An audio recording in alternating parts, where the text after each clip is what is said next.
nombre del Padre, y del Hijo, y del Espíritu Santo. Amén. Escuchemos el Evangelio según San Lucas. En aquel tiempo Jesús llegó a Nazaret, entró a la sinagoga y dijo al pueblo: Yo les aseguro que nadie es profeta en su tierra. Había ciertamente en Israel muchas viudas en los tiempos de Elías, cuando faltó la lluvia durante 3 años y medio, y hubo un hambre terrible en todo el país. Sin embargo, a ninguna de ellas fue enviado Elías, sino a una viuda que vivía en Sarepta, ciudad de Sidón. Había muchos leprosos en Israel en tiempos del profeta Eliseo. Sin embargo, ninguno de ellos fue curado, sino Naamán, que era de Siria.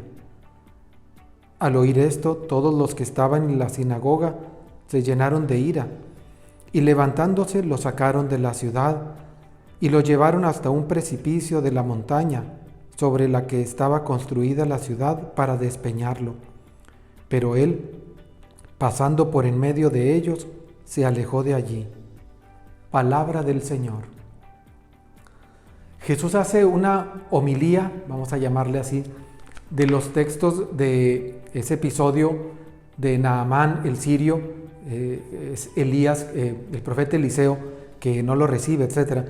Y Elías, cuando es enviado con la viuda de Sarepta, ambos, tanto Naamán como la viuda de Sarepta, estamos hablando de personas que no son judías.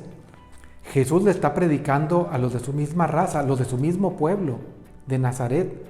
Jesús había predicado ahí, había hecho unos cuantos milagros, pero la gente seguía incrédula. Y entonces el Señor les echa en cara su incredulidad, tomando en cuenta estos 2 episodios que ellos conocían, que están en la Escritura, donde el gran profeta Elías es enviado a una viuda, que nunca le falta el pan cuando tenía muy poquita harina, y entonces no había llovido, etc. Había una sequía terrible, y Elías va y con esta mujer hace ese milagro. Bueno, sabemos que los milagros los hace Dios, pero Dios se valió de Elías para ser enviado a aquella mujer, y aquella mujer vivió el milagro de haber recibido al profeta Elías. Vamos con Eliseo. Este profeta envía a Naamán, un jefe de un ejército de Siria, que se bañe 7 veces en el río Jordán y es curado de lepra. Estas 2 personas creyeron sin ser de la misma raza de ellos. No tenían al Dios de Israel y fueron curados o fueron bendecidos con un milagro.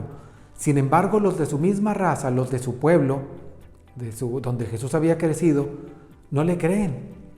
Entonces Jesús les echa en cara su incredulidad. ¿Cómo puede aplicar para nuestra vida?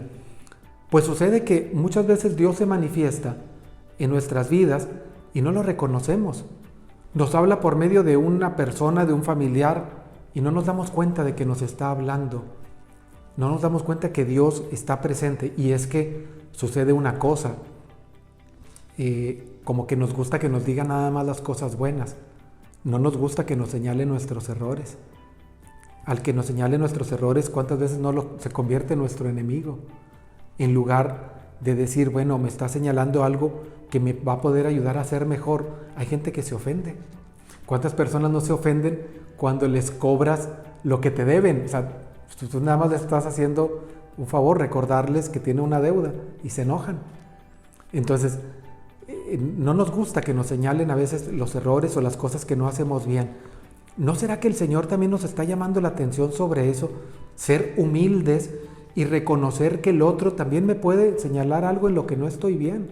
Tener esa humildad, y tener la humildad para reconocer a Dios que se presenta ante mí de muchas formas.